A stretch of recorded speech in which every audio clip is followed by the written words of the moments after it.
하고 있어? 소리가 왜 안 나?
네, 안녕하세요. 김현입니다. 잠시 기술적인 점검 후에 설명회를 바로 진행하도록 하겠습니다. 지금 PPT 화면이 공유되고 있는데요. 이 화면이 잘 보이시고 제 목소리가 들리시면 네, 설명회 참여에는 문제가 없으실 겁니다. 비디오는 조금 꺼주시고요. 음소거 상태로 해주시는 게 아마 네, 좀 들으시는 입장에서 편하실 것 같고요. 전반적으로 제가 아마 한 40에서 45분 정도 말씀을 드릴 거고 그 이후에 이어지는 추가 질문에 대한 답변을 드리는 식으로 설명회를 진행하도록 하겠습니다. 혹시 지금 제 오디오가 안 들리시는 분들은 그러니까 화면은 넘어가는데 오디오가 안 들리시면 아마 그건 수신 기기 쪽 문제의 가능성이 높으니까요. 한번 확인 부탁드리겠습니다. PPT 마지막까지 잘 넘어가는지 확인한 후에 앞으로 돌아와서 바로 진행하도록 하겠습니다. 모든 커뮤니케이션은 채팅창으로 진행을 할 것이기 때문에 기술적인 문제나 질문 등 궁금하신 사항들은 채팅창으로 주시면 제가 확인하는 대로 답을 드리도록 하겠습니다.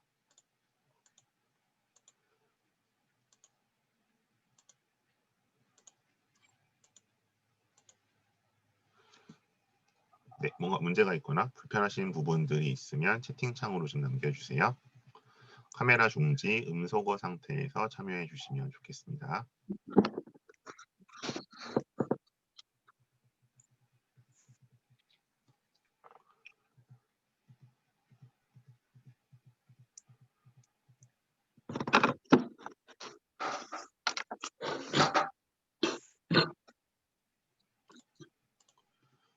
자, 자, 제가 일률적으로 좀 음성어 조치를 했습니다. 나중에 들어오신 분들이 전달 못 받으신 분들이 있어서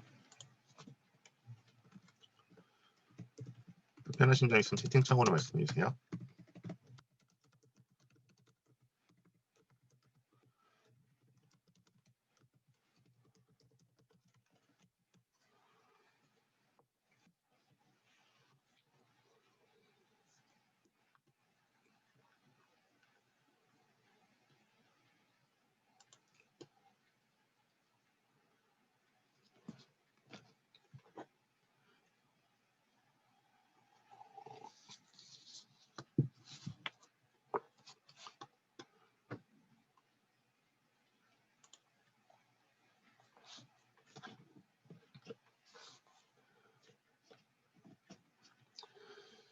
네, 특별히 말씀이 없으시므로 설명회를 진행하도록 하겠습니다. 안녕하세요, 김현이고요. 오늘 설명회는 이제 제 밴드랑 그다음에 제가 갖고 있는 연락처를 갖고 있는 분들께만 연락드려서 진행하는 그런 좀 자체 설명회가 되겠습니다. 연세대학교 UIC 집중 세미나고요. 사실 이 테마의 설명회는 오늘 처음 하는 것은 아닙니다. 그러니까 재작년에 처음 시작했었고 작년에 약간 업데이트했었고 올해는 좀 그 전반적인 업그레이드를 통해서 찾아뵈려고 하고 있고요. 이 세미나의 목적은 UIC만 굳이 이렇게 좀 집중적으로 뭔가 설명회를 진행하는 목적은 아직도 여기에 대해서 오해도 많으시고 편견도 많으세요. 그래서 그런 부분에 대해서 또 막연한 뭔가 동경도 있으시고 그래서 여기에 대한 그런 이제 오해나 좀 고정 편견 없이 뭐 선택하실 분들은 오시고 또 안 맞는 분들은 안 오시는 게 좋기 때문에 좀 집중 세미나를 제가 진행을 하고 있습니다. 왜냐면 일단 제가 처음에 요 업계 일을 맡을 때 2013년, 14년에 요 연대 특기자를 더 일을 맡았기 때문에 또 저한테는 좀 각별하게 애정이 있는 그런 이제 좀 단과대학이거든요. 그래서 이 부분에 대해서 좀 말씀을 드리려고 하고요. 아마 총 6번 정도 생각을 하고 있습니다. 총 6번 생각을 하고 있어서 아마 그 문자나 그 밴드 통해서 어떻게 진행되는지 알고 계실 거고요. 그 중에서 오늘이 아마 가장 입시적인 성격은 강할 거예요. 그러니까 제가 진행하는 기본적인 설명회가 다 입시 성격을 물론 띠고 있지만 요 UIC는 조금 성격을 바꿔서 뭐 예를 들면 언더우드는 어떤 것이고 뭘 배우고 진로가 어떻고 하스는 어떻고 이런 식으로 약간 학과 설명회 사실 이제 대학 측이 해야 될 내용들을 제가 전달해 드리고 있는 편인데 그중에서 오늘은 그중에서도 어쨌든 우리가 입시라는 것을 빼놓고 얘기할 수 없기 때문에 가장 입시의 측면에서 UIC에 대한 얘기라고 보시면 될 것 같습니다. 그래서 지난 화요일 정도에 이제 3차 추합까지 다 돌아서 수시가 일단 끝났기 때문에 요 2021년 입시 결과로 본 어떻게 났네요. 2022 전략, 이제 앞으로의 전략을 어떻게 세울지에 대해서 한번 얘기해 보도록 하겠습니다. 그래서 이거 저의 어떤 그 연락처고요. 자, 이제 저에 대해 간단히 소개를 드리면 이제 저희 간단한 학력상 사회 관련 이력, 그다음에 학원 관련 경력이 있고요. 아까 여기 보시는 것처럼 어쨌든 저는 요 연대 고대 특기자로서 이제 이쪽 일을 시작했기 때문에 이 분야에 대해서는 아무래도 조금 더 경험을 가지고 있고요. 목소리가 울리신다고요? 잠시만요. 그거는 제가 혹시 공유를 잘못했나요? 일단 공유는 제가 잘 된 것 같고 그건 아마 조금 나갔다 들어오시거나 그러셔야 될 것 같아요. 줌이 가끔 그럴 때가 있거든요. 그래서 아마 잠깐 나갔다 들어오시면 좀 개선되지 않을까 싶습니다. 네, 그리고 이제 그래서 저는 이제 주로 학생부 종합 전형과 특기자로 서연고 서성에 가는 친구들을 1년에 한 200명에서 250명 정도 자기소개서 면접 컨설팅 요 업무들을 해왔기 때문에 그런 좀 축적된 데이터베이스하고 약간의 노하우를 좀 결합시켜서 오늘 설명회를 진행하도록 하겠습니다. 잠시만요. 네, 그래서 오늘 말씀드릴 내용은 이렇게 한 6가지 정도 될 것 같습니다. 일단 연세대 입시에서 대체 UIC의 역할이 무엇인가? 왜 여기에 대해서 상대적으로 뭐 다른 과보다 더 관심이 쏠리는가에 대해서 말씀을 드릴 거고요. 그다음에 이제 학종화 원년이었죠. 그러니까 하스 AST가 작년, 재작년에는 분리가 돼 있었어요. 특기자도 있었고 학종도 있었는데 올해는 전부 학종으로 들어왔죠. 그래서 이제 그것이 과연 특목고에게 복음이었는가? 아니면 뭐 이게 일반고에게 기회를 열어준 것인가 한번 따져보기로 하고요. 그다음에 이제 특기자 유대에 대해서는 뭐 여러 가지 말들이 많았습니다. 뭐 외부 스펙이 뭐가 된다 안 된다, 뭐 내신이 어떻다, 뭐 여러 가지 좀 썰들이 많았는데 이런 썰들을 좀 정리하면서 과연 그러면 진짜로 결국 유디를 가는 애들은 추합인가에 대해서 한번 약간 검증을 해보도록 하겠고요. 그다음에 이 면접은 짧게 살펴보겠습니다. 왜냐하면 제가 아마 총 6번 중에서 마지막 회차는 면접에 대해 집중적으로 말씀을 드릴 거거든요. 특기자 언더우드랑 이 학종 학스에 대해서. 그래서 일단 올해는 간단히 그럼 코로나19로 예외적인 측면이 무엇이었는지 정리해 보도록 하고요. 그리고 이건 이제 작년까지 없던 항목으로 제가 좀 추가를 했는데 N수생의 선택. 그러니까 이제 연대나 고대 같은 경우에는 특히 N수생이 좀 많은 편입니다. 서울대보다는 상대적으로. 그랬을 때 과연 이 N수생이 특기자 언더우드를 택할 것인가, 학종 하스를 택할 것인가에 대해서 한번 좀 따져보기로 하고요. 올해 결과를 바탕으로. 근데 이제 그 다음에 이제 마지막으로는 마지막 스펙 쌓기. 그러니까 이제 이번 겨울방학이 소위 스펙 비교과를 할 수 있는 뭐 내신이야 이제 3학 1회까지 가겠지만 마지막 방학이잖아요.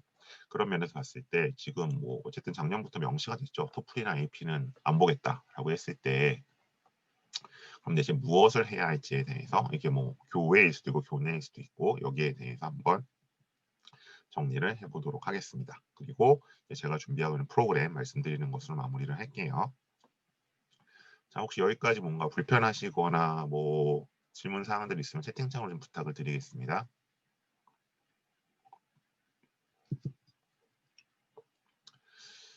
네, 그럼 지나가죠. 그럼 첫 번째 일단 연대 입시에서 UIC의 역할은 무엇이냐?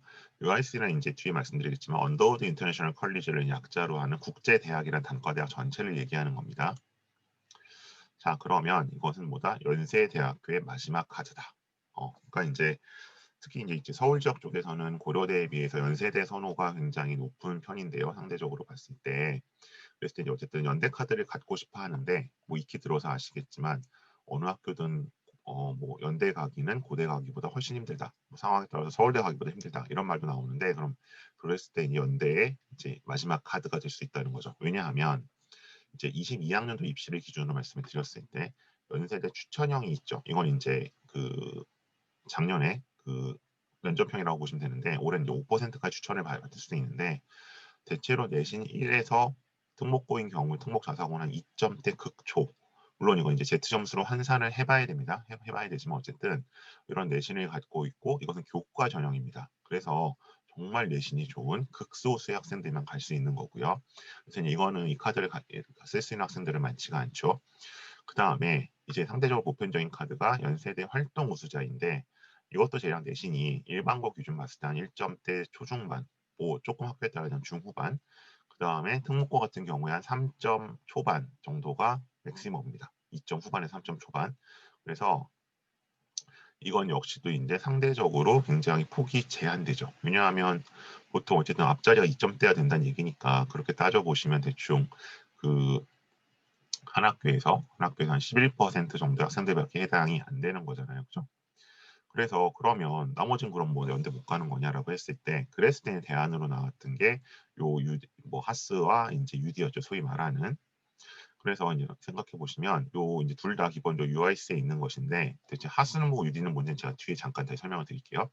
얘네 둘이 지금 대체로 봤을 때 대체로 한 2점대에서 그다음에 뭐 특목 자사고 기준 봤을 때 한 4점 초반.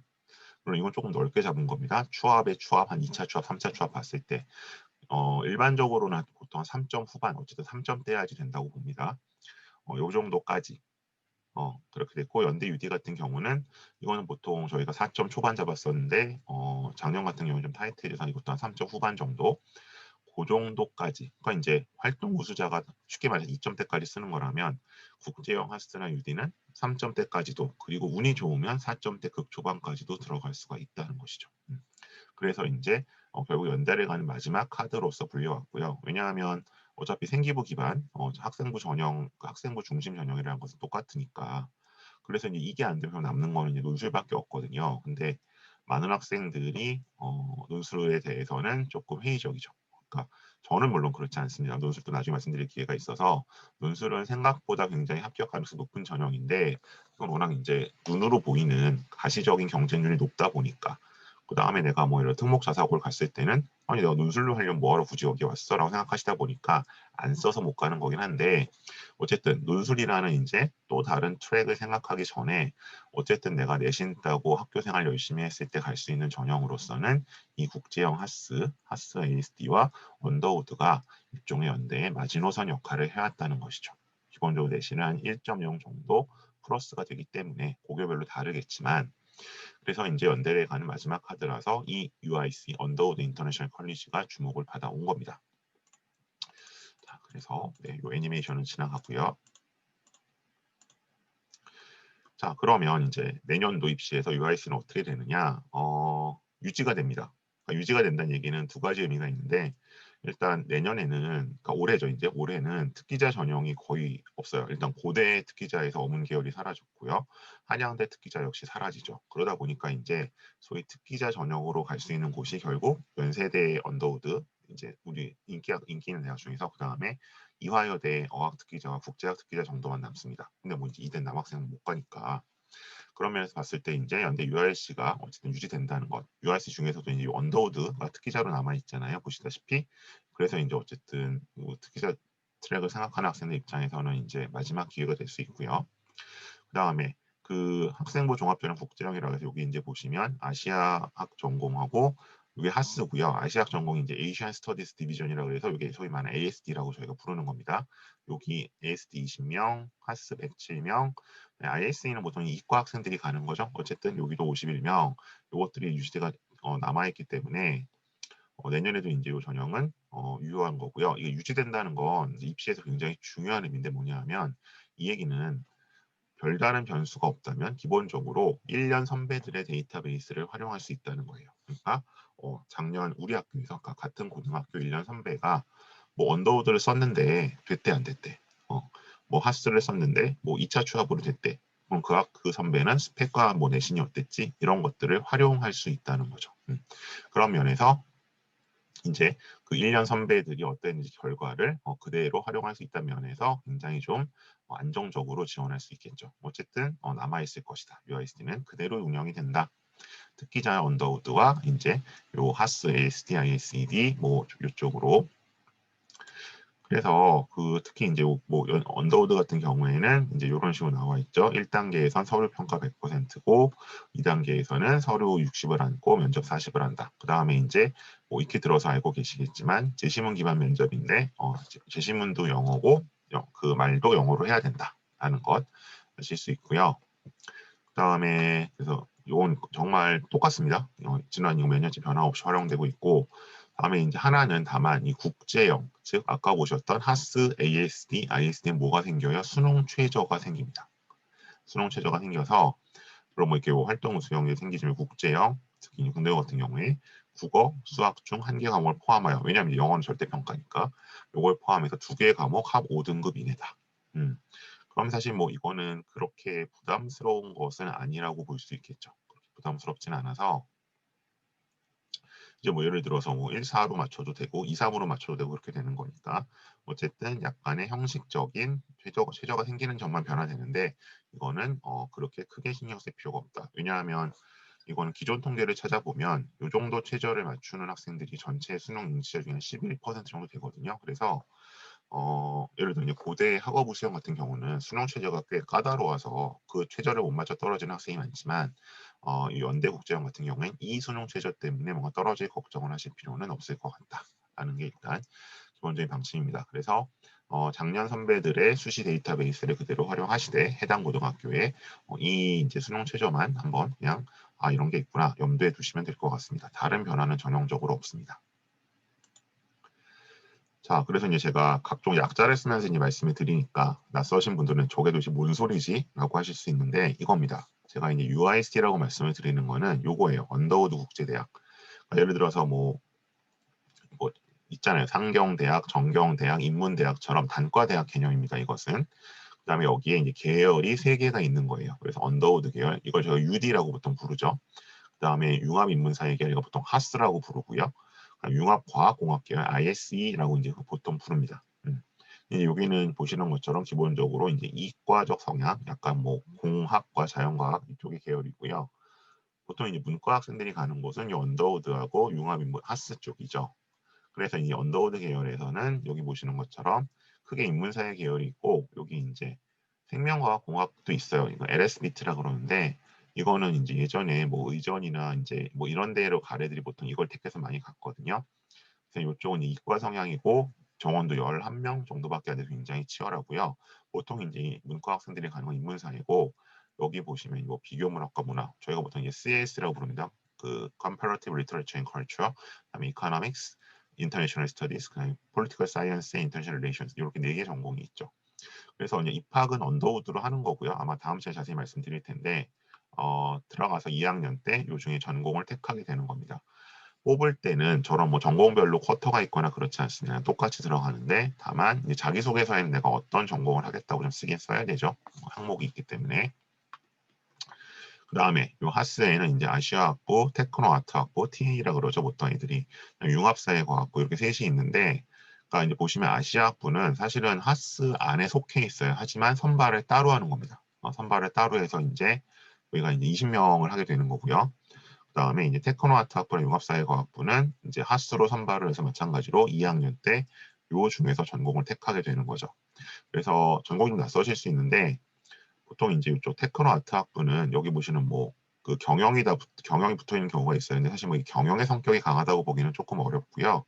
여기는 보통 다른 학교에 예를 들면 고대 미디어 쪽 쓰는 친구들이 많이 이쪽을 택합니다. 왜냐하면 이제 여기 아트나 이제 문화 이런 쪽이 있기 때문에 그게 좀 연관성이 있어서 요 연대 테크노아트 학부는 굉장히 인기가 있고요. 나름대로 이제 그 진로에 관심이 많은 학생들한테. 그래서 이제 뭐 연세대학교 요 테크노아트, 고려대 미디어, 그리고 이제 뭐 서강대 아트앤테크놀로지 요 정도가 보통 쭉 하나에 쓰는 라인이 됩니다. 그런 식으로 지원들을 많이 하고요.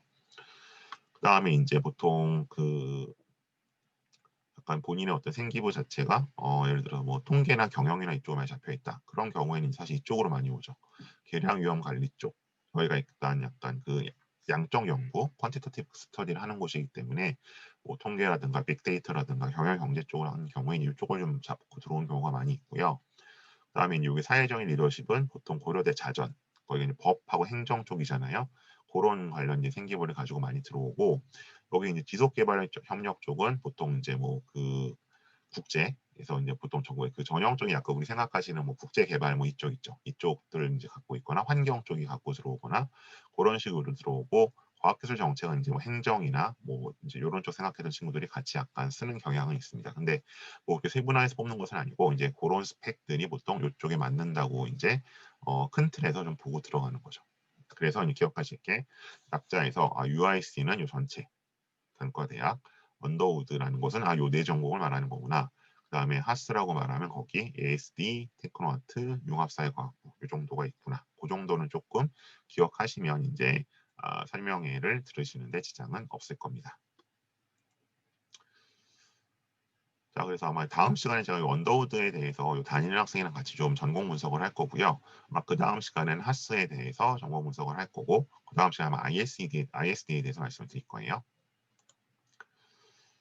자, 근데 이게 최근에 좀 지원 패턴의 변화를 보이는 게 있는데 제가 예를 들면 한영외고 학생의 예를 하나 좀 가지고 와봤습니다. 한영외고 학생을 가지고 온 것은 제가 항상 말씀드리지만 이게 뒤에서 한번 나올 것 같긴 한데 잠시만요. 네, 저희가 이제 그 입시에 있어서 이런 식의 어떤 학교, 고등학교 이전 그레이딩, 그룹핑을 해서 사실은 지원 전략을 짜거든요. 그래서 이제 한영 같은 경우가 이 2그룹에 있는 학교, 대충 이제 서울대를 보통 20명 안팎 정도 보내는 학교로 보기 때문에 이 정도 선에서 봤을 때 어떤지를 제가 좀 가지고 와봤는데 다시 앞으로 갈게요. 예전에 이제 이 정도 학생 같은 경우에 뭐 서울대를 하나 쓰고 연고성을 까는 스타일로 이렇게 갔었는데 최근에는 이렇게 가기보다는 아예 서울대를 하나 좀 빼고 서울대를 빼고 이제 연대 특기자 화로하스가 이제 학종 하스죠. 이런 식으로 쓰는 경향. 그러니까 조금은 하향의 경향이 보이고 있거든요. 전반적으로. 그래서 예전에 비해서는 이제 상대적으로 내신이 좀 타이트해지는 경향이 있어서 지원 패턴의 하향이 이미 18년도부터는 나타나고 있었다. 그래서 이런 좀 경향을 저는 보여드렸고요. 그래서 이제 상대적으로 UD나 하스를 쓰는 경우가 많이 늘어났죠. 그래서 우리가 여기 보시는 것처럼 그러면 대체 UIC는 어떤 애들이 가는 거냐? 그러면 봤을 때 뭐 이 내신은 이제 학교에 따라 다릅니다. 학교에 따라 다른데 마지노선을 봤을 때 대략 3점 중후반의 내신에 생기부든 아니면 뭐 다른 걸 통해서든 영어 역량을 보여줘야 되고 그 다음에 전공 적합성이 있는 친구들이 간다라고 보시면 될 것 같아요. 그래서 뭐 예를 들어 이제 여기 이제 보시면 이제 영어 같은 경우가 일단 내신이 잡히죠. 이 친구도 이제 영어 경시로서 뭔가 능력을 좀 보여주잖아요. 이런 게 있고, 그다음에 이 친구는 뭐 보시는 것처럼 통번역 이제 이런 게 있으니까 이제 예를 들어 CS 같은데 그 비교 문화 같은데 이제 맞는 친구라고 보시면 될 것 같고, 이 친구 같은 경우에는 이제 뭐 여기 보시면 이제 이거는 예전 겁니다. AP를 받은 시절 미시것이 뭐 이런 것들이 있을 때 봤을 때 그럼 얘는 이코노믹스를 잡겠구나. 이제 대충 이 정도로. 그래서 내신은 충족하고 물론 본인 소속된 고등학교에 따라 다릅니다. 영어 역량을 확인할 수 있고 그리고 구체적인 그 국제학부 내에서의 전공과 연관된 활동이 있을 때 결국 갈 수 있다라고 보시면 되겠습니다. 자, 그럼 이제 하스 학종화 원년 이것이 과연 특목고 일반고에게 어떻게 나타났었는지부터 한번 얘기를 해보도록 하겠습니다. 이것은 제가 지난 여름에, 그러니까 작년 여름에 많이들 물어보셔서 대체 어느 정도가 될까요? 라고 했을 때 제가 예측했던 자료입니다. 그러니까 이제 이것의 작년 여름 입장에서 변수가 두 개가 있었는데 학종은 특기자가 없어지고 전부 학종으로 합쳐진다는 특징이 하나 있었어요. 그 특징이 하나 있었고 특기자 같은 경우는 고대가 어문 계열만 빼고 다른 특기자, 사회과학 특기자가 빠졌기 때문에 상대적으로 치열해질 것이다라는 이제 그런 변수가 하나 있었죠. 그런 변수가 두 개가 있었는데 거기에 대해 제가 이제 이렇게 말씀드렸습니다. 예를 들어 하나고, 외대부고, 대원외고처럼 보통 1그룹으로 불리는 학교는 대충 4점 초중반까지 쓸 수 있다. 여기 쓸 수 있다는 것은 1차가 붙을 것이다. 1차가 붙으면 추합에 기대할 수 있으니까. 그 다음에 2그룹은 뭐 3점 후반.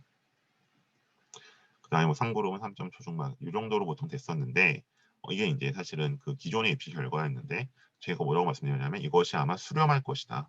수렴할 것이어서 아마 특기자는 조금 더 타이트해져서 예를 들면 요거 하나 외대 대원외고 같은 경우는 한 4점 초반 정도 혹은 4점 안팎으로 들어올 것이고 그다음에 일반고 같은 경우에는 아마 대충 한 2점 안팎 혹은 뭐 2점 초반 정도로 좀 타이트해질 것이다라고 말씀을 드렸어요. 그리고 학종 같은 경우는 오히려 전부 학종 쪽으로 넘어오기 때문에 상대 좀 여유가 생겨서 대충 우리가 뭐 그 3점대 중후반 정도로 기존에 화로하스를 잡았었는데 그것이 한 4점 안팎. 그러니까 이제 둘이 결국 비슷해질 것이라 말씀드렸었는데 실제로 결과가 어떻게 나왔냐? 자, 제가 봤을 때 이제 이 정도로 나온 것 같습니다. 그러니까 물론 제가 갖고 데이터베이스가 한 4, 50개 정도이기 때문에 이게 일률적으로 다 맞다라고 말씀드릴 수는 없는데 일단 1차 합격선 정도 놓고를 본다면 추합이나 연대 유디 같은 경우에는 대략 많이 타이트해졌습니다. 일단 3점 중후반 정도로 들어왔고요. 아주 간혹 4점 초반인 학생들이 2차 추합이나 3차 추합으로 됐다고 합니다. 그러니까 제가 케어할 때는 중에 없는데 이제 물어보면 애들이 누구 4점 초반도 있대요, 붙었대요 정도의 얘기를 들립니다. 반면에 이제 화로국제형 같은 경우는 좀 더 여유가 있어서 제가 1차 합격만 놓고 본다면 4점 중후반대 애들이 붙는 것도 봤거든요. 예를 들면 뭐 한 4.6 정도 애들이. 근데 이제 얘가 아마 그 대기 번호가 80번대 바뀌었기 때문에 아마 추합이 안 되지 않았을까 싶기는 한데 어쨌든 1차 전형 자체는 그 정도 애들도 통과하는 경우를 보였고요. 조금 이제 그 재미난 것은 일반고 같은 경우가 조금 많이 느슨해져서 언더우드 같은 경우에는 뭐 2점 중반까지도. 그러니까 이게 그러니까 일반고도 이제 조금 저희가 그 그레이딩을 다르게 보는데 예를 들어 숙명 진선 애들은 원래 2점 중반 후반도 종종 붙었거든요. 근데 제가 여기서 말씀드리는 것은 이제 뭐 강남 3구가 아닌 학교에서도 2점 중반대 애들이 일단 1차는 통과하고 최종 합격하는 경우를 좀 보여줬었고요. 요 화로 같은 경우는 UD보다 좀 더 여유 있게 붙었다. 그래서 전반적으로 보이는 것은 일단 내신만 놓고 보자면 요 위쪽 학교들, 그러니까 이제 뭐 한 3그룹 학교들 정도까지는 소위 특목 자사고죠. 상대적으로 UD는 확실히 타이트해진 감이 있어요. 확실히 좀 타이트해진 감이 있는데 화로 같은 경우는 기존, 그러니까 국제형 하스 같은 경우는 기존이 유지가 됐고요. 나머지 이제 뭐 그냥 광역자사고나 일반고 같은 경우에는 둘 다 상대적으로 조금 여유 있게 붙은 것 같습니다. 그런 좀 변화가 보였어요. 그래서 좀 개별적인 케이스로 들어가 보면 예를 들면 이제 저희가 이 국제형을 얘기하고 있는 거니까 이제 국제형 하스를 보고 있는 거니까 먼저 이제 보시면 자, 두 친구의 케이스를 제가 가지고 와봤는데요. 학교 유형 말씀드리면 이제 왼쪽 친구 같은 경우는 저기 나와 있는 2그룹과 3그룹 중간 정도에 있는 경기권에 있는 외고 학생이고요. 연대 하스와 고대 미디어가 됐었는데 이제 하스는 최초 합을 했고 고대 미디어는 추가 합격을 한 경우라고 보시면 되겠습니다. 그러면 이제 뭐 제가 이거 보시는 여러분들은 이제 익숙하신 분들이 있을 텐데 어쨌든 이건 5학기 전체 내신입니다. 5학기 전과목 내신이고요. 이거 자꾸 뭐를 빼요 넣어요 하시는데 숫자화되는 내신은 다 들어가는 겁니다. 그다음에 지원한 학과들이고 기본적으로 이제 교과들이 관련 교과 내신이 어떤지 관련 뭐 수상이 뭐가 있고 비교과 활동 어떤 거 있고 뭐 임원 활동 그다음에 제가 항상 말씀드리는 신층 학습 활동 그다음에 이제 외부 스펙 같은 거 왜냐하면 이제 어쨌든 올해 고3들까지는 작년 고3 올해 대학 간 친구들까지는 어쨌든 특기자를 염두에 뒀던 세대이기 때문에 이런 게 여전히 좀 남아 있습니다. 그래서 이런 거 가져갔고 보시는 것처럼 이제 제가 말씀드린 것처럼 일단 고대 미디어랑 연대 하스를 많이 같이 조합을 가져가죠. 이런 비교과의 교집합이 있기 때문에 그래서 이런 결과가 나왔고요. 자, 오른쪽 친구는 이제 서울권에 있는 외고 친구인데 여기는 한 3그룹 정도로 저희가 분류하는 외고입니다. 연대는 ASD를 썼고 고대는 보건, 뭐 국제학부 정도를 썼다. 보통 이제 고대 보건, 그러니까 이제 계열적 합격에서 보건 정치학부는 이제 보통 저희가 막차라고 봤죠. 마지노선이라고 봤고, 그 학업우 수형에서 국제학부도 상대적으로는 이제 비인기 학과 쪽 중하위권으로 좀 들어가는 학과입니다. 자, 보시는 것처럼 어쨌든 네, 관련 교과 있고요, 수상 관련된 있고, 뭐 공사 이런 거 있습니다. 보시면 일단 고대는 사실 고대 계열적 합격 올해 되게 치열했잖아요. 그래서 여기는 아예 서류도 안 됐고요. 그런데도 연대 하스, 죄송해요. AS죠. ASD는 최초 합을 했고, 그 다음에 서강대 영미문화도 추가 합격을 했다. 그래서 이제 이런 친구들이 올해 이제 그 국제형 하스를 가는 물론 이건 이제 제가 최초 합을 다 가지고 오긴 했지만 약간의 그런 약간 전형적인 케이스라고 보시면 될 것 같고요. 이러한 추세는 이제 올해 입시 22학년도 입시에서도 유지가 될 것이다라고 보시면 될 것 같습니다.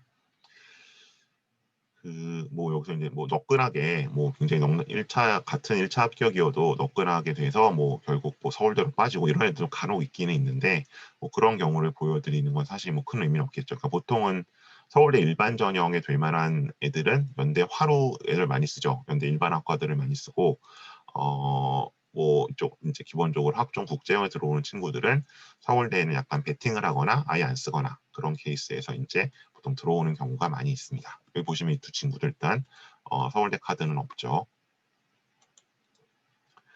다음에 이제 이것은 20학년 1년 전 겁니다. 그러니까 이거는 제가 그 40명일 때 했던 상황을 좀 보여드리는 거고요. 이거는 예를 보시다시피 이제 뭐 일반고 케이스, 다음에 특목고 케이스. 요거는 제가 뭐 하나하나 설명드리지 않을게요. 잠깐 그냥 보시면 될 것 같습니다.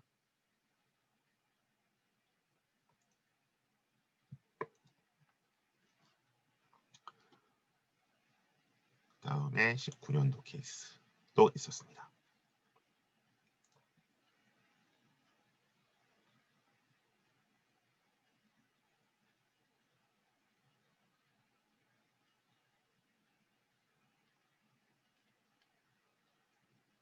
제가 아마 올해 일반고 케이스는 뒤에서 보여드리지 않을까 싶은데요. 그래서 어쨌든 학종 국제형을 한마디로 정리를 하면 생각보다는 조금 여유가 있었다.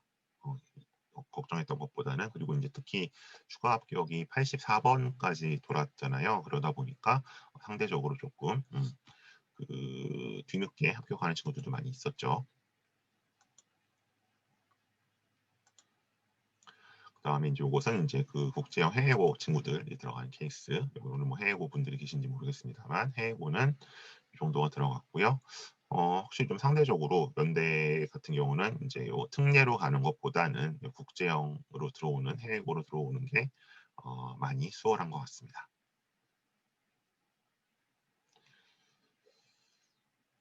자, 뒤에 내용이 더 많이 남아 있어서 혹시 해당되는 내용이 궁금하시면 이따 그 질의응답 시간에 다시 앞쪽을 보여달라고 말씀해 주시면 제가 와서 한번 돌려보도록 할게요. 자, 그 다음 이제 뭐 언더우드 한번 가보겠습니다. 자, 언더우드인데요. 자, 마찬가지로 이제 제가 두 가지 케이스를 가지고 왔고요. 약간 여기 약간 전형적인 케이스니까 계속 말씀드리지만 뭐 너끈하게 붙어서 뭐 안 가고 이런 친구들이 아니라 진짜 여기 이제 등록을 하게 되는 그런 친구들. 자, 이제 왼쪽 친구들 같은 경우에는 죄송합니다. 네, 왼쪽 친구 같은 경우는 이제 올해 그 일반고의 케이스입니다. 아까 말씀드렸던 이제 그 이쪽 대치동 강남권이 아닌 학교의 일반고에서 붙었던 케이스고요. 앞으로 이제 이런 케이스가 좀 늘어나지 않을까 싶은데 눈에 띄는 게 일단 뭐냐면 외부 활동이 없었어요. 그러니까 이제 토플도 없었고, 그럼 이제 토플 AP 당연히 안 본다고 하지는 않았지만, 아마 안 본다고 했었지만, 그러긴 했지만 진짜 안 보나 싶었는데 진짜 안 본 것 같아요. 진짜 외부 활동이 하나도 없었고요.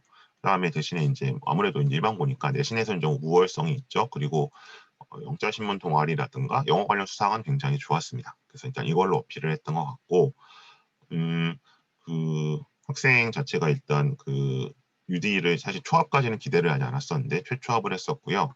그러다 보니까 이제 하스는 1차를 붙었지만 면접을 보러 가지 않았습니다. UD가 붙은 상태고, 그다음에 이제 고대 보건정책에서는 이제 우선 최초합을 했던 케이스가 되겠죠. 그다음에 이제 오른쪽 학생 같은 경우에는 보시는 것처럼, 자, 이거는 이 학생은 이제 그 서울 수도권 학생이 아니에요. 지방 외고 학생이었고요. 그러니까 이제 지방에서들 많이 걱정하시는 게 지방은 안 뽑아주지 않아요. 내지는 뭐 정보가 없어야 되게 걱정하시는데 그냥 꾸준히 따라오시고 준비를 나름대로 하시면 생각보다 많이 들어옵니다. 저도 이제 매년 지방 학생들의 그런 학교 케이스를 가지고 있고, 그래서 이제 보시는 것처럼 이제 뭐 그 영어와 이제 독어 쪽으로 이제 뭔지 채식겠지만 아무래도 이제 독일어과 친구라는 걸 좀 아실 수 있을 것 같고요. 관련 동아리 에세이 등이 있었고, 마찬가지로 이제 외부 스펙이 있긴 했는데 아마 이제 이런 뭐 토플이라든가 제대라든가 이런 것들은 아마 UD에서 반영을 안 했겠죠. 안 한다고 했으니까. 하지만 이제 뭐 전공 뭐 무슨 독일어 낭송 대회 이런 것들은 아마 이제 의미 있게 좀 보지 않았을까 싶습니다. 자, 이제 그렇게 돼서 여기에 이제 그 UD 같은 경우는 최초 합은 못했고요. 추가 합격이 됐었고, 마찬가지로 이제 고대 쪽에서도 추가 합격. 그리고 이제 뭐 다른데 이대 같은 경우에는 뭐 최초 합을 당연히 하겠죠. 이 정도 학생이라면. 그래서 이제 저희가 보통 일반적으로 분류하는 내신대에서는 좀 많이 모자랐어요. 사실은. 요 학교 같은 경우에는 2점 후반까지가 보통 안정권이고 3점 초반 정도 돼야 된다고 봤었는데, 이제 어떻게 그 1차는 일단 조금 운이 따라서 통과가 됐었고, 상대적으로 이제 면접에서 어필을 한 덕분에 많이 좀 극복해서 대기 번호에 있다가 거의 마지막에 추가 합격을 할 수 있었던 케이스가 이제 뭐 아슬아슬하게 붙었다고 좀 보시면 되겠죠.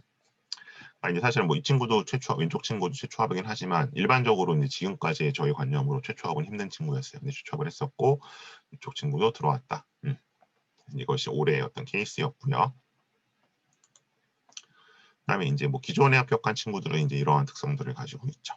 잠깐 보시면 될 것 같습니다. 제가 그냥 보여드릴게요.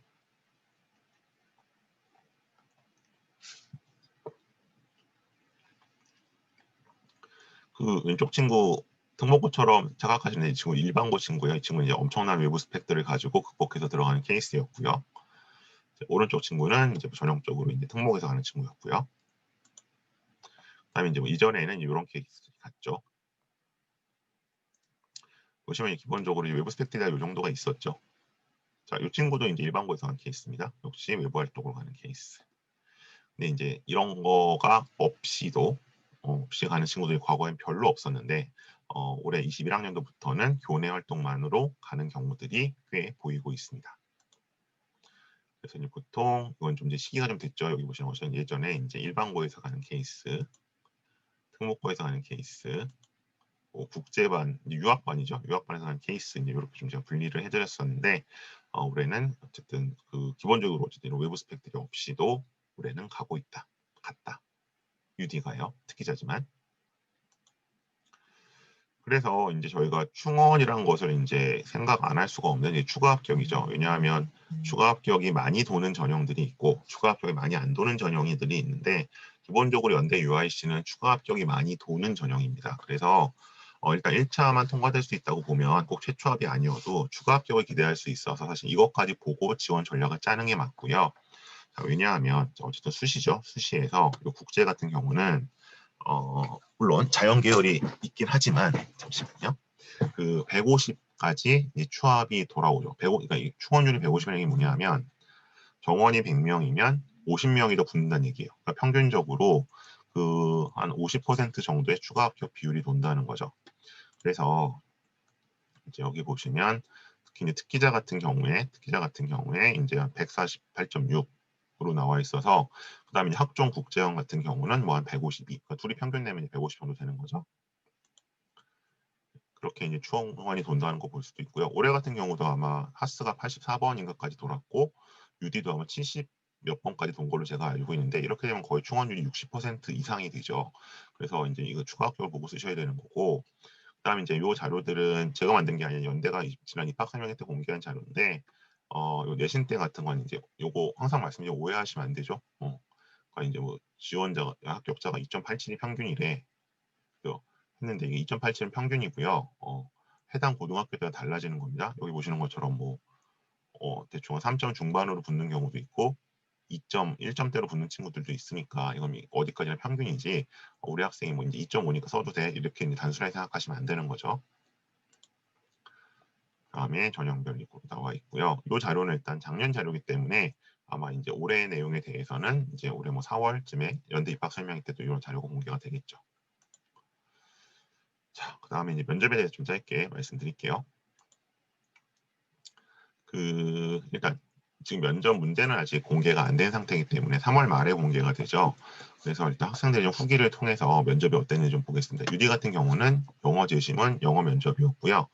원래는 여기 나와 있는 것처럼 20분 준비에 10분 면접, 정확히는 18분 준비에 9분 면접을 시키는데 올해는 8분 준비에 5분 면접으로 바뀌었어요. 그러니까 5분 동안 녹화를 하는 식으로 바뀌어서 좀 지도하는 데 있어서 이 부분에 신경을 썼었는데 이제 한번 보시죠. 자, 언더우드 면접입니다. 수업에서 배운 건 예시가 전문적이고 나만 알 만한 그런 지식들을 이용하는 것보단 많은 사람들이 아는 범위 내에서 얼마나 참신하고 적절한 예시를 내놓은지가 중요하다는 것이었습니다. 보통 사례를 들어 설명하는 게 면접에 있어서 가장 효과적인 방법인데 학생들이 이제 자꾸 전문적인 거, 어려운 걸 들려고 하거든요. 근데 제가 이제 보통 조언하는 것들은 본인의 경험이라든가 아니면 간접 체험 같은 것도 남들이 말할 수 없는 것이기 때문에 좋은 예가 될 수 있다고 좀 얘기들을 해요. 욕심 부리지 말고 하라고요. 그런 것들이 효과가 있었다는 얘기인 것 같고요. 자, 피터 싱어에 대해 배웠는데 생활과 윤리와 사상 과목을 듣지 않아서 사탐에서 이거 안 듣는 친구들이 생각보다 꽤 있죠. 이렇게 되면 이제 면접에 좀 불리한데 수업을 통해서 피터 싱어나 사상가에 대해 정리해보는 시간을 가져주었다. 그래서 문제가 피터 싱어가 또 나왔어요. 올해도 작년에 나왔는데 그래서 이 굉장히 연대가 좋아하는 학자들 중에 하나인데 문제를 잘 풀 수 있었다. 그런 얘기였고요. 다음에 여기 나온 것처럼 작년에 20분 준비 면접이었는데 올해는 8분 5분 바뀌어서 문제가 좀 쉽지 않을까 했었는데 주제가 쉽지 않았고 그 연대 문제의 특징은 언더우드는 그냥 원래 문제가 어려웠고요. 국제형, 학종 국제형 같은 경우에는 영어 지시문이 섞여 있는데 영어가 문제가 아니라 주어진 시간에 비해서 문제가 너무 길고 어려워요. 그래서 여기 나오는 것처럼 타임 어택이라고 하죠. 애들이 시간의 압박이 심해서 여전히 실전에서도 생각보다 기대했던 것보다 잘 못 봤는데 어쨌든 추하볼은 들어갔다. 이제 생각보다 면접을 잘 했다는 얘기겠죠. 이 학생의 걱정인데 그보다는 그래서 여기 이제 면접에서의 어떤 후기들을 좀 보실 수 있고요. 다음 하스 ASD로 와봤을 때 자, 가장 힘들었던 학교는 또 여기는 이 학생은 연대 하스라고 돼 있네요. 막상 면접 문제를 펼쳐보니까 지문이 여러 개 있고 기출문제와는 다르게 그림이 있어서 조금 당황했으며 1번 문제 지문도 매우 모호하게 느껴졌다. 이건 이제 조금 오해인데요. 기출문제에 그림이 나온 적이 있어요. 19학년도에. 그래서 그걸 이제 대비를 했었는데 이 학생은 좀 다르게 예상을 했던 것 같고 어쨌든 연대 하스 문제의 특징은 전통적으로 반드시 도표, 자료 해석이 나온다는 것이죠. 그래서 보통 준비도 자료 해석으로 많이 시키고요. 그다음에 영어 제시문은 영어로 돼 있다고 해서 그게 뭐 영어 실력으로 보는 문제는 아니기 때문에 기본적으로 똑같이 한국 독해와 똑같은 방식으로 접근하시면 되는 거죠. 자, 그 다음 학생 한번 보시면 실제로 제가 본 면접에서는 2개의 제시문이 영어 지문으로 출제되었고 비교적 수월하게 풀어나갈 수 있었습니다. 또 비슷한 내용의 제시문이 2개 이상 나올 수 있다는 말씀이 제가 기준을 잡고 분석한 데 확신을 줬다. 자, 이건 무슨 얘기냐면 보통 지시문이 4개가 나오는 경우가 제일 많거든요. 전형적으로. 자, 그랬을 때 보통 2개는 이건 나중에 말씀드릴 텐데 이론적인 얘기를 보통 하고요. 2개는 사례가 나와요. 그래서 이 이론적인 얘기를 가지고 사례에 적용시켜 보라는 건데 이 이론적인 얘기는 보통 대립되는 경우가 많죠. 그러니까 예를 들어서 뭐 동물의 권리다 그랬을 때 하나는 동물의 권리를 옹호하고 하나는 동물의 권리에 대해서 반대, 부정적이겠죠. 똑같이 동물권을 옹호하거나 반대할 거라면 굳이 제시문을 2개나 줄 필요가 없잖아요. 그래서 이제 이게 사실은 문제를 많이 풀다 보면 학생 스스로 잡아야 되는 노하우인데 특히 이제 연대하스 같은 경우에는 수능 끝나고 일주일 동안 압축해서 하려는 친구들이 많기 때문에 이런 점들을 좀 미리 알려줬을 때 이렇게 실제 면접장에서 효과를 좀 볼 수 있는 것이죠. 그래서 지금 면접 후기들을 전반적으로 보시면 올해는 코로나의 예외 때문에 일단 시간이 8분 준비에 5분 녹화로 굉장히 짧아졌었는데 그러다 보니까 안 그래도 심한 시간의 압박이 더 심했었다. 그리고 이제 체감 난이도가 굉장히 높다. 그러니까 문제만 놓고 오면 서울대, 연대, 고대 문제를 놓고 오면 문제 자체의 난이도는 고대가 제일 높아요. 나중에 기출 문제를 보시면 연대 문제 보시면 와, 이거 풀어오면 연대를 갈 수 있어 라고 생각하실 수 있는데 시간이 굉장히 짧다는 거죠. 그래서 체감 난이도가 높다는 걸 아실 수 있고요. 그다음에 이제 이거는 아직 좀 추론 단계긴 한데 들리는 말에 의하면 이 녹화 면접에 대해서 그 대학 측이 만족도가 되게 높았대요. 그러니까 애들은 고생을 했는데 대학 측이 만족도가 높았고 그다음에 이제 학생들도 앞에 면접관 없으니까 오히려 긴장이 풀렸다는 긴장을 덜했다는 경우가 많거든요. 그래서 이게 코로나가 만약에 종료가 되고 다시 대면 면접으로 돌아가더라도 아니 다시 그 코로나가 그러니까 비대면 면접을 반드시 해야 될 상황이 아니어도 대학이 이제 비대면 면접을 또 실시할 상황도 가능성도 있는 것 같아요. 방금 말씀드린 것처럼 애들 좀 긴장을 덜하고 그다음에 이게 어쨌든 녹화가 돼서 남잖아요 자료가 항상 면접의 뭐 공정성 이런 거 이제 말들이 많았는데 그래서 이렇게 자료화 된다는 측면에서 비대면을 하거나 대면을 하더라도 녹화를 병행할 가능성이 좀 있을 것 같습니다. 그래서 이거는 이제 4월, 5월에 나오는 입학 설명회 때 좀 확인을 해보실 필요가 있을 것 같아요. 자, 그다음 N수생의 선택이죠. 그럼 UD vs UD와 이제 학종 중에 뭐를 해야 될 것이냐? 그 둘 다 쓸 수 있습니다. 기본적으로 두 가지 전형 모두의 지원이 가능하고요. 그다음에 이제 이거는 이제 작년 건데 아직까지는 국제형 하스 AST 같은 경우에는 이제 그 요런 지원 자격을 가지고 지원을 하게 되는 것이고 그다음에 특기자 같은 경우에는 이렇게 내게 되죠. 그래서 이제 둘의 가장 큰 차이는 사실은 이제 뒤에 나와 있을 텐데 이 부분이죠. 그러니까 특기자 같은 경우는 기타 서류나 포트폴리오를 일단 넣을 수 있다는 게 특징이었는데, 그러니까 서류로는 낼 수 없지만 자기소개서에 기재가 가능하거든요. 그래서 이제 보통은 N수생들 같은 경우는 특기자를 더 선호하는 경향이 분명히 있었어요. 왜냐하면 어쨌든 고3 때까지 해서 한번 보통 실패한 경우들이 많이 있잖아요. 그러니까 그러면 졸업 후에 뭐 토플 점수 좀 올리고 AP도 새로 따고 뭐 뭐도 좀 더 하고 해서 해야지라고 했었는데 최근에 경향성을 봤을 때는 이 졸업 후에 뭔가 새롭게 추가되는 것은 거의 반영이 안 되는 것 같습니다. 반영이 안 되기 때문에 이제 뭐 이렇게 그러니까 생기부에 없는 무언가를 더 추가해서 특기자를 써야지라는 것은 의미가 없을 것 같고요. 그냥 이제 올해 나온 결과를 좀 놓고 보자면 제가 이렇게 좀 두 가지를 가지고 왔는데 이 두 친구 모두 기본적으로는 일단 그 저기 N수였죠. N수생으로서 일단 지원을 했던 경우인데 뭐 이게 우연히 일치일 수는 있으나 일단 연대 UD 같은 경우에는 다 안 됐어요. 연대 UD 같은 경우에는 다 합격을 하지 못했고 그 다음에 이제 하스 같은 경우는 뭐 최초합, 그다음에 1차 추합으로 이렇게 좀 들어갔었고요. 이제 이렇게 들어가서 제가 봤을 때는 일단 결론적으로는 N수생 입장에서도 특기자 UD보다는 국제형 하스나 AST를 지원하시는 편이 조금 더 가능성이 있는 것 같아요. 왜냐하면 어차피 그 소위 말해서 우리가 졸업 후에 뭔가 추가하던 그런 요소들이 전혀 반영이 될 여지가 없고 상대적으로 이제 언더우드에 비해서는 아무래도 하스나 AST가 조금 선호도가 아직도 떨어지다 보니까 문호가 좀 넓은 것 같습니다.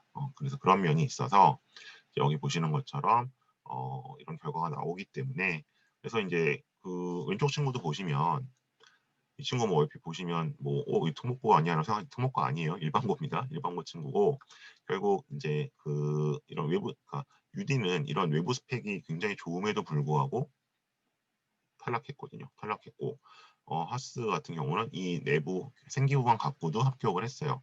물론 이제 이 친구는 생기부도 굉장히 국제적으로 특화가 되어 있고 수상도 많고 좋습니다. 어쨌든 그래서 보통 이제 특기자로 준비한다는 건 이거를 더 쌓아서 대도전한다는 의미였는데 이게 어차피 의미가 없다면 기존의 생기부만 가지고 지원을 하실 때 UD보다는 하스 쪽이 높지 않겠느냐. 그리고 이제 오른쪽 친구 같은 경우도 이 친구 같은 경우는 특목고가 될 텐데 여기 이제 보시는 것처럼 뭐 외부가 그렇게 좋은 편은 아니었지만 보통 사실 이 정도면 1차는 통과를 해야 되거든요. 기존의 사례랑. 근데 상대적으로 이제 내신이 타이트해지는 감이 있다 보니까 탈락을 했었고 역시 하스 쪽에서는 네, 추가 합격을 했던 케이스. 그래서 기존에 이제 N수생 입장에서 특기자 전형이 갖고 있었던 메리트가 사라졌기 때문에 그 외부 스펙을 더 쌓는다는 메리트가 사라졌기 때문에 앞으로는 오히려 그냥 하스 쪽으로 N수를 하실 때 준비를 하시는 것이 더 좋지 않겠느냐라는 좀 결론을 내릴 수 있었습니다. 그 다음 이제 마지막이죠. 그러면 이번 뭐 남은 시간 동안에 비교과의 측면에 있어서 그럼 토플도 안 되고 AP도 안 된다면 뭘 해야 되겠느냐 라는 데 대한 답변입니다. 이제 이 부분이죠. 이 부분. 그러니까 여기서는 이제 언더우드 입장에서는 특기자 부분이 될 것이고 그 다음에 학종 국제형 입장에서는 이 학교 생활 기록부를 뭘 채울 것이냐 될 것 같은데요. 이렇게 5가지 요소로 놓고 봤을 때 지금 제가 말씀드린 부분은 이 2가지 전공 비교과 활동 부분과 학술 역량 부분이 되겠죠. 그래서 이거는 제가 생기부에서 뭐 좀 관련된 부분들을 가지고 왔는데 어떤 것들을 가지고 붙느냐. 얘 같은 경우는 이제 일반고학생이었는데 그 커뮤니티 영어로 운영되는 인터넷 커뮤니티에서 활동한 걸 들었어요. 그래서 평소 영어 실력을 유지하기 위해서 꾸준히 이용하던 중에 한국과 관련된 오보를 정정하거나 한국에 대한 글의 추가적인 답변, 그러니까 여기서의 어떤 활동들을 가지고도 물론 이거 생기부에 기재가 돼야겠죠. 생기부에 기재가 된다면 역시 이제 이쪽 UIC 쪽에서 관심을 갖고 지켜보는 비교과 활동이 될 수 있다는 거. 그래서 이런 활동들을 한번 생각해 볼 수 있을 것 같고요. 다음에 여기 나오는 것처럼 이제 영어 프레젠테이션에 있어서 여기 보죠. 자, 1학년 때 내가 이렇게 했었는데 2학년부터는 발표 끝에 핵심 메시지나 에필로그를 덧붙이는 친구 방식에 주목해서 감사합니다 말하던 방식을 바꿔서 뭐 핵심 메시지를 반복하고 프롤로그에서 좀 관심 훅을 달았다. 이제 이런 얘기를 하고 있죠. 그래서 이제 본인의 영어 프레젠테이션 활동들을 하는 것도 하나의 역시 관련 스펙이 될 수 있을 것이다. 그러니까 이거는 아마 수업 시간 중에 이루어져야 할 텐데 아니면 뭐 동아리 활동 시간에 그러면 이걸 이제 다 시키진 않거든요. 특히 일반고 같은 경우에는 본인이 좀 지원해서 자원해서 이런 활동들을 해서 생기부에 남길 필요가 있을 것 같습니다. 잠시만요. 자, 그 다음에 또 하나는 이제 뭐 독서 같은 거겠죠. 그래서 또 이제 국제 분야와 관련된 독서, 국제법을 알아야 논쟁할 수 있는 것들, 이제 이런 것들을 보면서 뭔가 본인이 어떤 활동들을 좀 남길 필요가 있을 것 같고요. 이는 이제 특색 프로그램이네요. 그 다음에 또 하나는 심화 영어 시간에 뭐 나만의 테드 강연 이런 거 기회 주죠. 그랬을 때 역시 주제를 국제 쪽으로 잡아서 하는 거 이런 것들이 생기부에 기대될 수 있는 UIC의 유리한 활동이라고 보시면 될 것 같습니다. 자, 그 다음에 여기서 요거는 이제 교환학생 프로그램이죠. 요건 이제 학교들마다 갖고 있을 수 있는데 그냥 좀그 학생들과의 구체적인 만남. 그래서 아마 올해 고3들 같은 경우는 작년에 코로나 때문에 이제 이런 활동들을 거의 못했을 것 같은데 이거는 사실은 비대면으로도 얼마든지 할 수 있는 거거든요. 그래서 뭐 1학년 때 네트워킹이 됐던 그런 친구들이랑 줌으로 뭔가 이런 활동을 한 달에 한 번 정도씩만 한다라든지 그런 것들 역시도 창체 쪽에 기록이 가능하겠죠. 그래서 이제 이제 코로나라고 이제 교환학생 못 갔어요라고 하지 마시고 이런 좀 랜선으로 할 수 있는 활동들도 찾아서 한번 정리를 해보시는 게 생기부에 기재될 수 있는 UIS 관련 활동이다. 특히 이제 뭐 일본 쪽으로 잡는다면 ASD 쪽으로 더 특화될 수도 있겠죠. 아시아고 쪽으로 이런 것들도 떠올려 보실 수 있을 것 같습니다. 네, 일단 오늘 제가 뭔가 설명식으로 전달해 드릴 내용은 여기까지고요.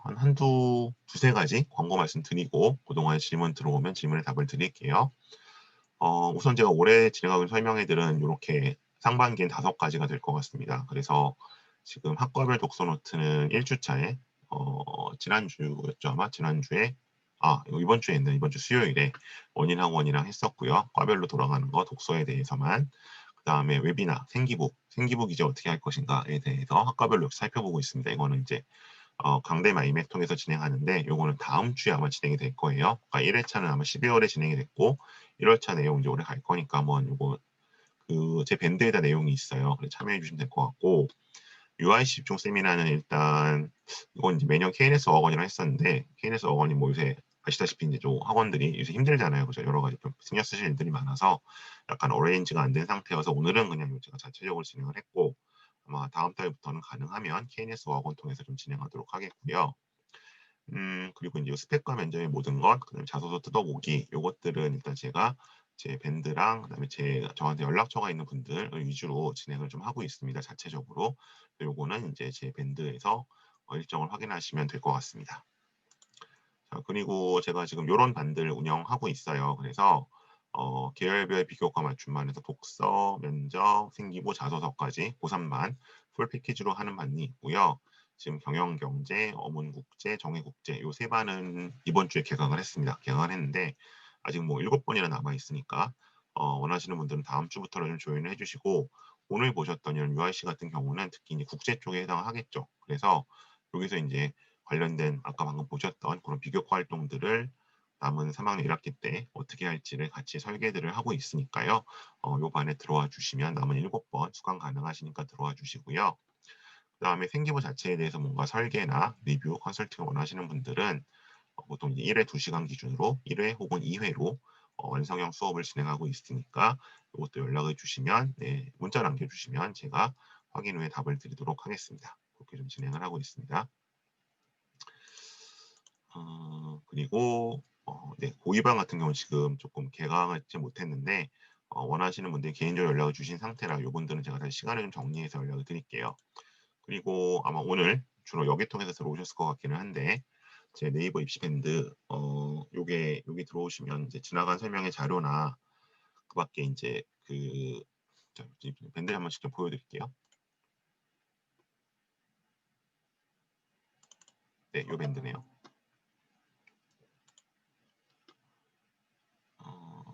네, 요 밴드인데 이제 여기 오시면 이렇게 제가 합격 수기들도 좀 차례차례 좀 올리고 있고요. 애들이 올해 제가 30명 정도 일단 받았는데 그다음에 이런 식으로 이거 좀 키우겠습니다. 이런 식으로 설명의 공지도 올라가고 그리고 네, 제가 수업을 하나 보여드려야 되는데요. 이렇게 뭐 제가 자체적으로 올려놓은 영상도 있고요. 지나간 설명에 대해서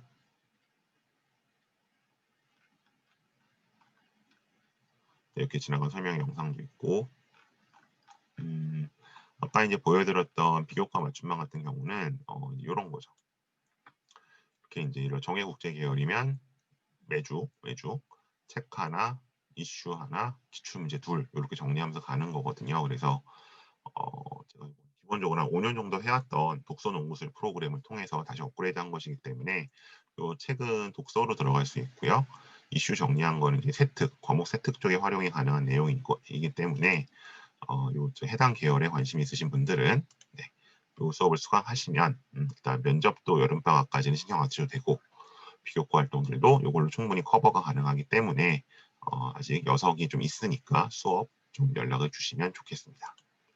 이 밴드니까 혹시 아직도 가입 안 하신 분들이 있으면 가입을 해주시면 좋겠습니다. 네, 일단 여기까지 말씀드렸고요. 일단 PPT 좀 앞으로 넘겨놓고 다시 질문들에 대해서 답을 드리도록 하겠습니다.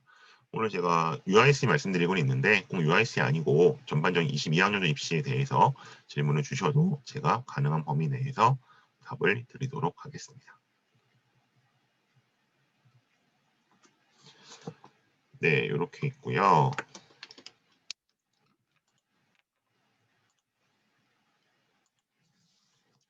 연락처 물어보신 분들이 있어서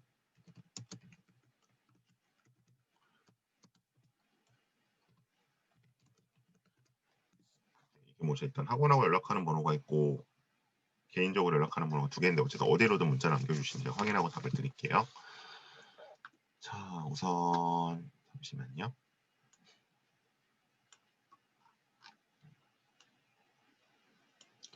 자, 들어온 질문들부터 답을 좀 드리도록 하겠습니다.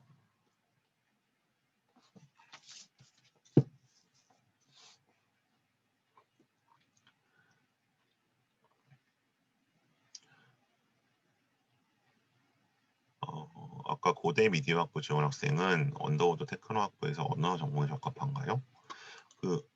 UIC가 하스의 TAD 쪽으로 적합하겠죠. 잠시만요. 아까 전에 초반부에 말씀드렸었는데 이쪽이겠죠. 테크노 아트 학부에서 보통 뭐 문화 디자인 쪽으로 보통 잡아요. 그러니까 그런 쪽으로 잡았을 때 가장 어울리고 교집합이 형성 가능하다라고 보시면 될 것 같아요. 그래서 이제 매년 보면 이 UIC 하스죠. 어쨌든 하스하고 고대 미디어하고 같이 붙는 친구들이 꽤 많아요. 근데 이 경우에는 고대 미디어로 가는 경우도 한 절반 정도 있습니다. 네, 절반 정도는 고대 미디어로 가고 절반 정도는 연대 하스로 가는 것 같아요.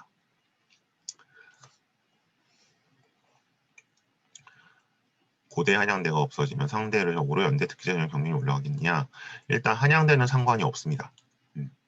한양대는 왜냐하면 한양대 사실 이대랑 경쟁을 하는 곳이거든요. 그래서 특히 또 이대 한양대 붙으면 여학생들 같은 경우 이대를 가는 경우가 또 꽤 있기 때문에 한양대는 연대랑의 어떤 그 경쟁 관계는 아니고요. 고대 같은 경우도 사실 이제 올해도 이렇게 이렇게 생각을 했거든요. 고대 사회과학 계열 특기자가 없어서 이게 경쟁이 높지 않을까. 결국 걔네가 이제 고대 계열적합이나 이쪽으로 빠지더라고요. 그래서 제 생각에는 뭐 상대적으로 올라갈 것이다. 그거는 아닐 것 같아요. 그냥 비슷하게 보시면 될 것 같아요. 그리고 이제 뭐 경쟁률이라는 게 어떤 숫자로 나타나는 경쟁률이 아니라 이제 아이들이 어느 쪽으로 몰리냐의 문제인데, 고대 어문 쪽 특기자가 없다고 해서 연대 특기자 UD가 올라갈 것 같지는 않습니다. 겨울방학에 자소서 특강은 제가 설날에 할 것 같아요. 설날에 하는데 이게 뭐 학원에서 오픈반으로 할지 아니면 그냥 제가 개인적으로 그냥 다 케어할 수 있는 수준 한 6명 정도 모아서 할지 이거는 제가 아직 확정은 못했거든요. 그래서 이건 어쨌든 제가 1월 중에 올해는 좀 설이 늦죠. 2월 10일 정도 늦으니까 1월 중에 제 밴드나 이런 걸 통해서 공지를 하도록 하겠습니다. 자소서 특강은 일단 일회성으로 하기는 할 거예요. 일회성으로 일단 그런 오픈이나 그룹화를 할 수도 있고요. 아니면 만약에 그냥 1대1 지도를 원하시면 이건 저랑 시간을 잡으셔서 진행하시면 돼요. 일단 뭐 기본적인 자소특강 1대1로 하게 되면 한 2시간 정도면 수업에 4시간 하는 내용을 소화하실 수 있을 거예요. 네, 또 다른 질문 사항 없으신가요?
네, 특별히 다른 궁금하신 점이 없으면 오늘 설명회는 이 정도로 마무리하도록 하겠습니다. 네, 주말 아침부터 함께해 주셔서 대단히 감사하고요. 다음에 또 다른 내용으로 뵙도록 하겠습니다.